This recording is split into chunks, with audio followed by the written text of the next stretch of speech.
É, meu irmão, literalmente a política tá pegando fogo. Você lembra do Tagliaferro? O Tagliaferro entregou um dossiê ao Parlamento Europeu sobre o ministro do Supremo Alexandre de Moraes. E o ministro Alexandre de Moraes acabou de pedir a extradição do Tagliaferro depois de uma investigação. Sem condenação, mas ele já pediu a extradição para investigações. Pode sofrer uma derrota gigantesca o ministro Alexandre de Moraes depois desse pedido. Não para por aí. Dá uma olhada. O PT acaba de fazer uma nota. E nessa nota do PT, ele faz acusações gravíssimas e seríssimas contra o Donald Trump. E nessas acusações, ele cita tropas militares, argumentando que o que pode acontecer na Venezuela é inevitável que vá acontecer aqui no Brasil também. E o cerco começa a se fechar cada vez mais, porque o Marco Rubio acaba de fechar mais uma aliança. Ó, já tem Argentina, já tem Equador, já tem Paraguai. Agora, um novo país da América do Sul declara guerra contra o Maduro e está doidinho para ver a cabeça dele. Agora, a informação que o Carlos Kawal trouxe é de assustar um pouquinho, né? Para quem não conhece o Carlos Kawal, essa figura aqui, ele disse que o Brasil pode ser alvo de uma verdadeira bomba atômica se o que ele prevê realmente acontecer. Vamos falar também de um registro de fuga do Brasil, né?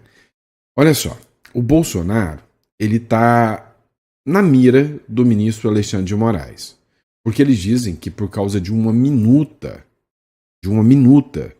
o Bolsonaro teria tentado fugir para a Argentina, que tinha um pedido de asilo no celular do Bolsonaro. E por causa disso, o Alexandre de Moraes poderia até mandar o Bolsonaro para Papuda.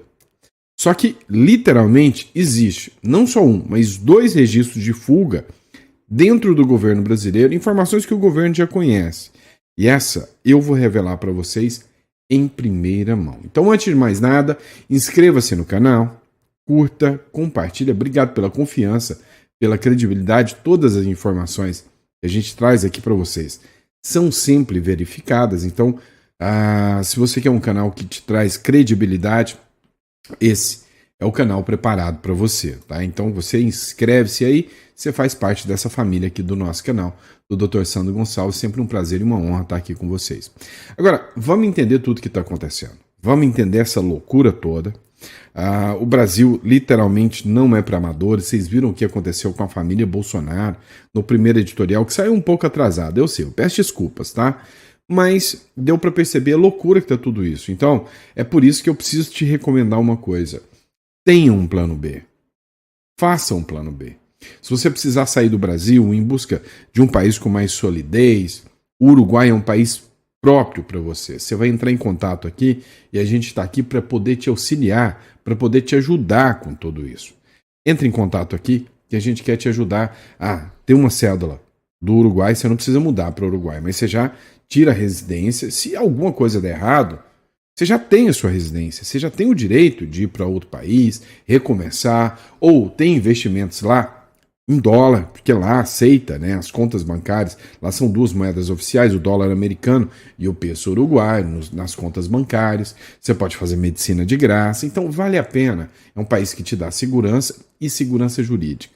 Entre em contato aqui, que eu estou preparado para te ajudar, caso você precise da nossa consultoria aqui, tá bom?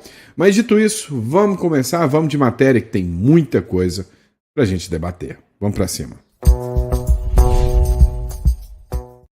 Vem cá, você deve lembrar do Eduardo Tagliaferro, o ex-assessor do ministro do Supremo Alexandre de Moraes. Lembra dele? Pois é. O que está rolando? Só para você entender. O ministro Alexandre de Moraes está revoltado com ele porque o Tagliaferro entregou um dossiê contra o ministro Alexandre de Moraes para o Parlamento Europeu, para que o ministro Alexandre de Moraes seja investigado. Então, a Procuradoria-Geral da República acaba de oferecer uma denúncia agora contra o ex-assessor de Moraes por vazamento do TSE e STF à imprensa. Sabe o que é impressionante? O tempo inteiro está vazando informações na imprensa. O tempo inteiro. Mas como as informações que o Tagliaferro vazou não foram contra o Bolsonaro, mas são contra o ministro Alexandre de Moraes, abre-se um inquérito. A Procuradoria-Geral da República denunciou o Eduardo Tagliaferro, ex-assessor do ministro Alexandre de Moraes, no Tribunal Superior Eleitoral por crimes como coação no curso do processo. Não faz sentido, né? Não faz o menor sentido ele ter feito coações e curso de processo, uma vez que ele não é alvo, não é vítima de nenhum processo a ponto de realizar coações. Violação de sigilo funcional. Ora, também, se a gente analisar, o celular do Tagliaferro foi solto, né, liberado. Se as informações que o Eduardo Tagliaferro libera são falsas, não há que se falar em violação do sigilo funcional. Então, se ele está mentindo, esse crime de violação do sigilo funcional é absurdo, né? Se as denúncias que ele faz contra o ministro Alexandre de Moraes são mentira, como que a PGR indicia ele por violação do sigilo funcional? Para indiciar ele por violação do sigilo funcional, a PGR tem que reconhecer que o que ele está falando há hipótese de ser verdade. E se há hipótese de ser verdade, aí nós já não temos mais um crime. Nós temos uma denúncia. E fazer denúncias não é crime. Então, se é verdade, ele está denunciando, quem tem que ser investigado pelas informações que ele está denunciando é o ministro, e não ele. Dá para entender o quanto que eles distorcem, né? Assim, o direito, você é lógico, cada um tem uma tese, uma defesa, e também outro crime, né? Obstrução de investigação. A acusação alega que o Tagliaferro vazou informações sigilosas do TSE e do Supremo Tribunal Federal para a imprensa com o suposto objetivo de prejudicar a imagem do judiciário e interferir em inquéritos em andamento. A denúncia, no entanto, levanta questionamentos sobre a fragilidade das provas apresentadas, baseadas principalmente em mensagens obtidas por quebra de sigilo telemático, que podem ter sido interpretadas de forma enviesada sem sustentar a narrativa da PGR, sem evidências concretas de intenção criminosa. A própria matéria já fala, vocês viram? E aí, para ainda quebrar o gelo mais, o ministro Alexandre de Moraes não tem condenação, não tem nada nesse sentido, pediu a extradição do ex-assessor denunciado por vazar informações. Se o Tagliaferro está lá de forma ilegal, e é por isso que eu te falo, a importância de você ter um plano B, por exemplo, o Uruguai, se ele está lá de forma ilegal, a extradição dele é tranquila, né? Vai se lascar. Agora, se ele fez o trâmite, se ele tem um processo, ou se ele pediu asilo, aí o jogo já vira. Matéria do portal Migalhas, um portal jurídico, tá? Moraes pede a extradição do ex-assessor do TSE acusado de vazar informações sigilosas. Agora, vem cá, vazar informações sigilosas é crime para solicitar extradição enquanto ainda está em devido processo legal, e a presunção de inocência? Ele já condenou ele? É isso? Vocês entendem, né, a linha tênue, a situação tênue que o Brasil fica? Peraí, não existe a presunção de inocência para solicitar a extradição do Tagliaferro? Tagliaferro, se quer, agora que a PGR ofereceu a denúncia, ele foi para lá sem ser fugitivo. Fazer um pedido de extradição é pedir para tomar um não na cara. Eduardo Tagliaferro, que já está na Itália, foi denunciado pela PGR por violação de sigilo funcional, obstrução de investigação e tentativa de abolição violenta do Estado Democrático de Direito. Olha isso, né? Segundo a PF, ele teria revelado à esposa, em abril de 2024, que repassou informações à imprensa. As mensagens divulgadas envolvem diálogos entre servidores dos gabinetes de Moraes no STF e no TSE. A denúncia sustenta que Tagliaferro atuou em alinhamento com organizações criminosas investigadas nos inquéritos das fake news, milícias digitais e tentativa de golpe de Estado. A extradição será formalizada pelo Itamaraty junto às autoridades italianas. Vai tomar um não, né? Se a Itália for minimamente um país sério, vai falar, mas espera aí, esse cidadão entrou aqui na Itália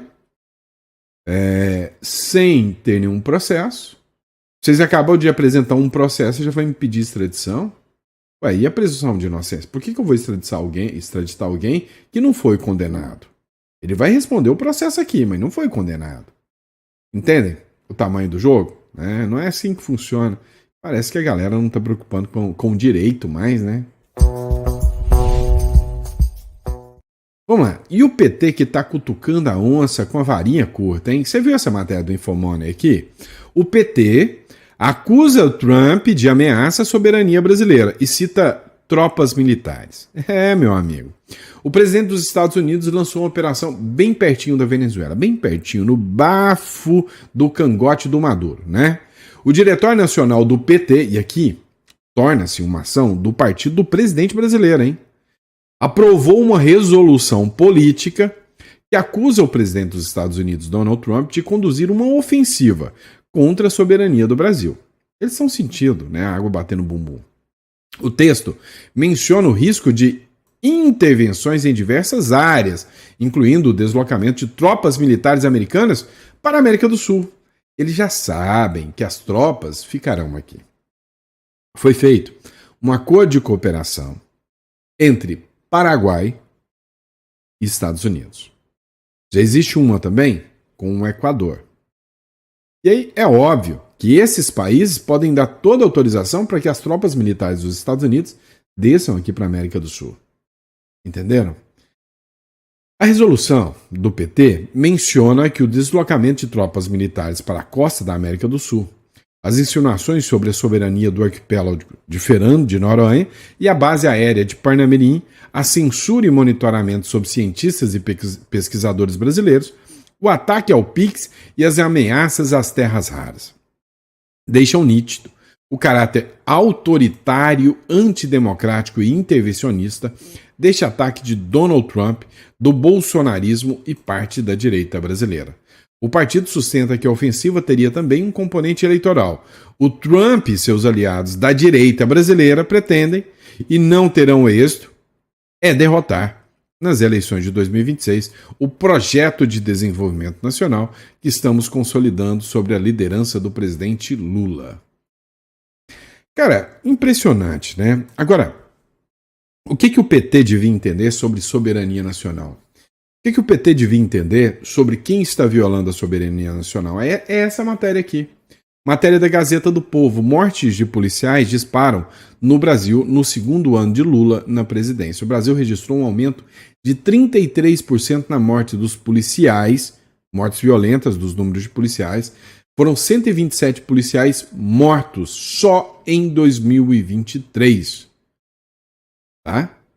Então, assim, já em 2024, foram 170.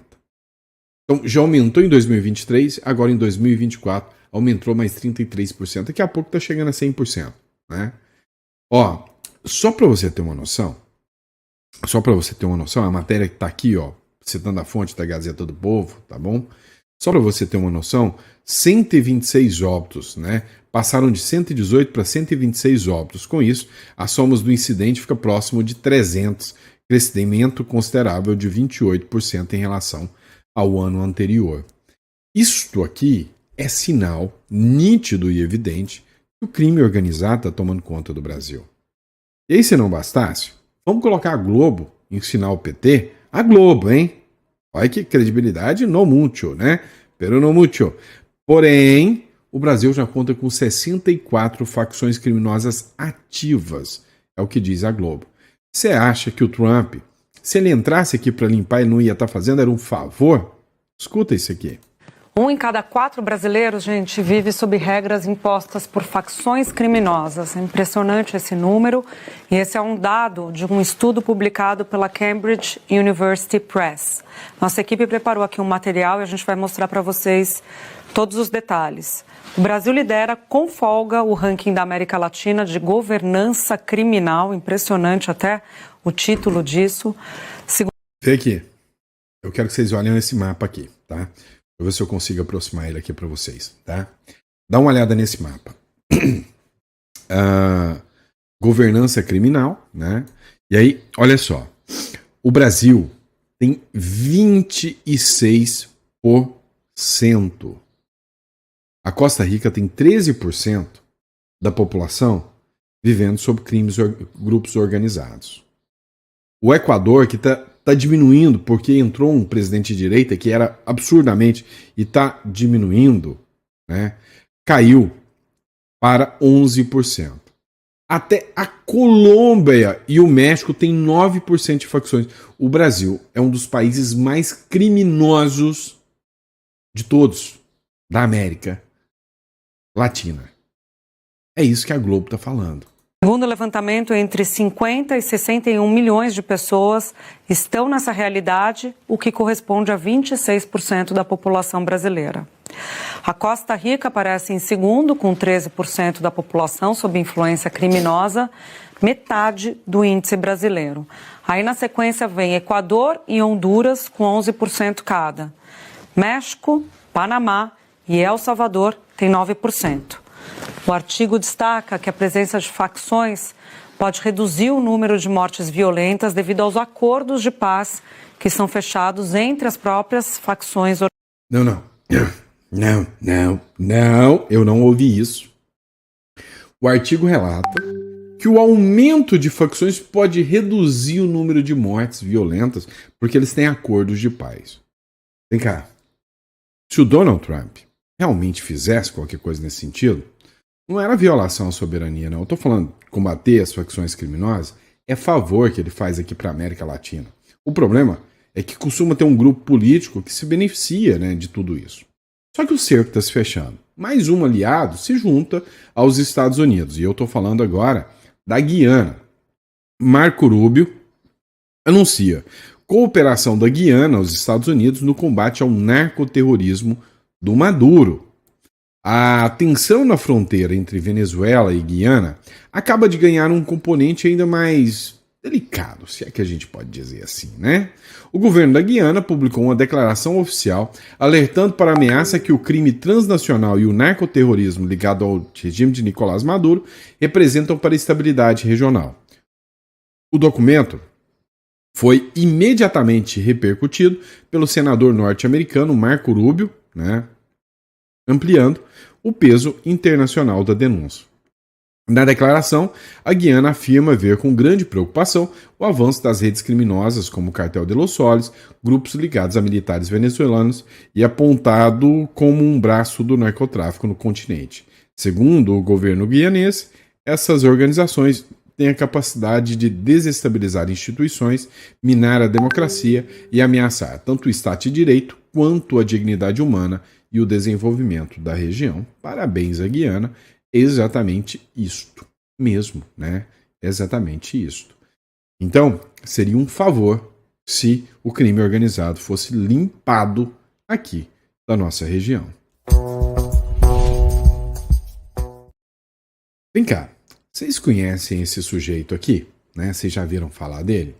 Esse é o economista Carlos Kawal. Ele, para quem não conhece ele é ex-secretário do Tesouro. E atualmente ele é sócio da Oris Partners, né, que é uma empresa de aplicação de investimentos. Ele disse o seguinte: olha, o Brasil está prestes a ser alvo de uma verdadeira bomba atômica. Literalmente. Segundo a análise dele, a Magnite pode ser uma bomba atômica sobre o sistema financeiro, diz Kawal da Oris. Entenda, o negócio é o seguinte: o Banco do Brasil acabou de anunciar que qualquer um que falar sobre o Banco do Brasil e as ações do Banco do Brasil vai processar. Inclusive, essa pessoa vai tentar cometer crime contra o sistema financeiro. Essa pessoa vai responder por atentado violento ao Estado Democrático de Direito, ou seja, vão defasar a vida dessa pessoa, devastar a vida dessa pessoa. Agora, veio o economista Carlos Kawal, ex-secretário do Tesouro, diz o seguinte: olha, sim, a Magnite ela vai cair como uma bomba atômica sobre o sistema financeiro. Não adianta tentar esconder. Para o economista, mais do que multas, as consequências para os bancos brasileiros que não aplicarem as sanções da Lei Magnitsky podem ter um efeito de uma bomba atômica e implodir o sistema financeiro brasileiro. As instituições brasileiras podem perder acesso a recursos no exterior, utilizando acessos para financiar empresas nacionais a exportar, explica ele. Quando você tem um movimento de mercado como esse, a perda de valor de mais de 40 bilhões não tem nenhuma diferença do ponto de vista da ótica do investidor estrangeiro ou local. Os dois são afetados igualmente, né? Ou seja, o que ele argumenta aqui é que a lei Magnitsky pode impactar e colapsar totalmente o sistema financeiro. E aí, se você falar isso, você vai preso. Mas o cara está explicando a verdade. O sistema financeiro brasileiro pode colapsar. E você, com o seu dinheiro aí, você já parou para pensar sobre isso, se não tiver dolarizado? O Drex chega em 2026. Ah, meu irmão. Abre o olho, né? Abre o olho, né? Vamos focar um pouquinho mais em toda essa loucura que está acontecendo no Brasil aí, porque realmente a situação não está fácil para ninguém, né? Para ninguém mesmo. Vamos lá, próximo bloco, nós vamos falar de Bolsonaro e vamos falar de uma fuga que já foi registrada pelo governo brasileiro, tá bom? Olha só, essa matéria aqui. A defesa do Bolsonaro justificou o envio de 300 mensagens. O WhatsApp não é rede social. Cara, eles estão tentando buscar de tudo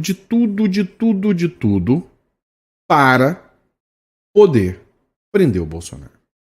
E aí eles estão chegando ao cúmulo, ao nível absurdico, errático. Essa palavra não existe, eu sei, eu tô tentando, tá? Ao nível, sabe, assim, mequetréfico de falar que o Bolsonaro se comunicou por WhatsApp e o WhatsApp é rede social. A defesa do ex-presidente Bolsonaro afirmou ao Supremo Tribunal Federal que o WhatsApp não é configuração da violação das medidas cautelares impostas pelo ministro Alexandre de Moraes. Para os advogados, o aplicativo de mensagem não é uma rede social, mas sim uma ferramenta privada de comunicação e, por isso, não estaria incluído nas restrições que proíbem Bolsonaro de utilizar perfis próprios ou de terceiros. Na decisão do ministro Alexandre de Moraes, ele falava que o Bolsonaro não poderia usar redes sociais. Não deveria usar redes sociais. Porém, não falava nada em aplicativos de mensagens. Então, o Bolsonaro mandou mais de 300 mensagens através do seu WhatsApp, inclusive mensagens essas vazadas ali com o Silas Malafaia. E agora eles querem a prisão do Bolsonaro, porque ele usou o WhatsApp. Eles falaram o óbvio, o WhatsApp não é rede social. Já é absurdo você negar a rede social. O WhatsApp não é rede social, tem que explicar o óbvio, né? Agora, vem a Folha de São Paulo aqui, ó. Folha de São Paulo, falei errado, foi equívoco, tá? Vamos lá. Bolsonaro diz ao STF que o rascunho de pedido de asilo não pode ser considerado uma tentativa de fuga. Outra ação. O que aconteceu? O Bolsonaro, dentro das mensagens do celular dele que foi apreendido de novo, tinha uma minuta de um pedido de asilo para o Milei. E isto não pode ser considerado fuga. Para você ter noção, quando o Lula enfrentou o processo lá com o Moro, teve mais um monte, milhares, dezenas, centenas de pedidos, né, de gente para que o Lula pedisse asilo. E os países, né, tem até uma matéria do Globo, eram Cuba, Venezuela, França e Espanha, que poderiam oferecer o asilo e teriam oferecido, né, dito que se o Lula pedisse, ele teria o asilo naquela época ali, da época do mensalão do Petrolão. Mas não, o Lula não foi preso por causa disso, não foi preso em virtude de nada disso, né? Agora, se você quer falar em fuga mesmo, mas fuga daquelas bravas, que já está registrada no governo brasileiro, é essa fuga aqui que eu quero conversar com você. Goodbye, Brasil, adeus, Brasil. A saída dos milionários do país aumentou 50% em um ano. Você tem noção de que você, ser um brasileiro milionário, é ser mal visto aqui no Brasil, é ser um inimigo do Brasil e é por isso que eles estão saindo? Adeus, Brasil. Saída de milionários do país aumenta em 50%. O Brasil está se tornando menos interessante para famílias de alta renda. Estudo da Renda e Partners, uma consultoria que ajuda milionários a se realocarem em outros países, estima que 1,2 mil pessoas com patrimônio acima de 1 milhão deixam o país nesse ano. Você tem noção de quantos clientes? Eu trabalho com isso, tá? Então eu crio holdings, offshore, a imigração, então a Europa. Mas hoje, se você me perguntar entre Estados Unidos, plano B, tá? Estados Unidos, Europa, Hoje, para mim, o Uruguai é um dos países mais viáveis pela proximidade. Você mora em São Paulo, você consegue investir no Uruguai. O Uruguai ele tem um sistema tributário territorial. E aí, ou seja, você só paga imposto naquilo que você ganha lá dentro do Uruguai. Tá? Uma estabilidade econômica e uma estabilidade jurídica gigantesca. Gosto do Paraguai também, mas não me fornece a mesma estabilidade jurídica, financeira e nem a mesma segurança do Uruguai. Tá? Nem de longe. E aí o que acontece? Essas famílias não estão querendo mais apostar no Brasil. Eu, por exemplo, eu sou residente uruguai. Eu, por enquanto, eu fico 6 meses lá, 6 meses aqui no Brasil. Mas por quê? Questão de saída fiscal. Eu não vou ficar pagando imposto num país que eu sei que esse dinheiro não volta para mim. Saída fiscal. Agora, o que acontece?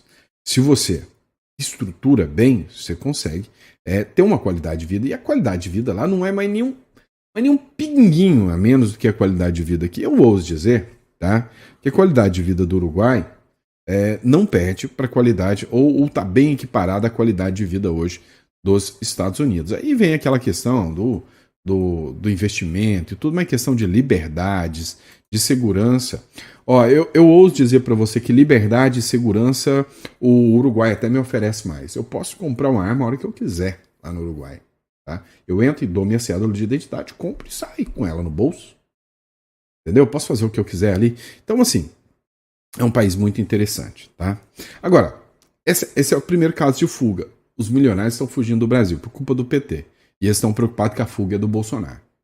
Agora, quer ver o efeito da esquerda? Outro. Venezuelanos fogem para o Brasil massivamente após Maduro obrigar civis a se alistarem para morrer no lugar dele, que está prestes a ser capturado pelos Estados Unidos. Sim, o Madurito, el homem muy bueno del gobierno de Venezuela, né? Ou seja, um homem bonzinho. Quem que falou que ele é um homem bom mesmo? Né? Pois é, está exigindo que jovens, idosos se alistem, oferecendo ali algumas promessas de picanha que nunca serão cumpridas, para poder defendê-lo do Donald Trump. Não vai dar certo. Vou colocar aqui sem áudio aqui. E aí, isso aqui é hoje a entrada da Venezuela com o Brasil. Tá? Ou seja, eles estão obrigando as pessoas a se alistarem. Sabe, os pais que têm filhos já em idade de ir para a guerra, para entrar, não tem um pai que não está correndo da Venezuela com medo da guarda ir lá e buscar os jovens e levar para essa guerra. Agora você imagina, você vive num país que todo mundo vem te alertando, olha, é uma ditadura, é autoritário. De repente, né, chega um governo, como desse tal de Nicolás Maduro, e fala, olha, eu vou levar o seu filho para uma guerra. E aí você, como pai, você não pode fazer nada. Então, frente, né, ao risco do que está acontecendo, os pais estão saindo fora. Por isso que eu digo para vocês, olha, quando chega num governo de esquerda, autoritário, quando chega, esses caras não estão nem aí. Quando a guerra bate na porta e você não tem meios, não tem um plano B, não tem um seguro, você está lascado. Isso aqui é um vídeo que foi publicado há 2 dias atrás, tá? 2 dias que eu estou mostrando para vocês. Da Globo. Até crianças, até lançamos granadas. Crianças de até 8 anos fazem treinamento militar na Rússia. Para quê? Crianças? Ó, rastejando na água rasa e na areia como se estivessem em trincheiras, sob gritos de incentivo e segurando modelos fake do fuzil AK-47. A realidade da guerra da Ucrânia chegou às crianças russas e simulações de treinamento militar viram tendência nos últimos meses na Rússia. Com supervisão de soldados que lutaram na guerra, 83 crianças de idade entre 8 e 17 anos participam de uma marcha de percurso na margem do rio Don-Su, na Rússia. Você acha que isso aqui é normal?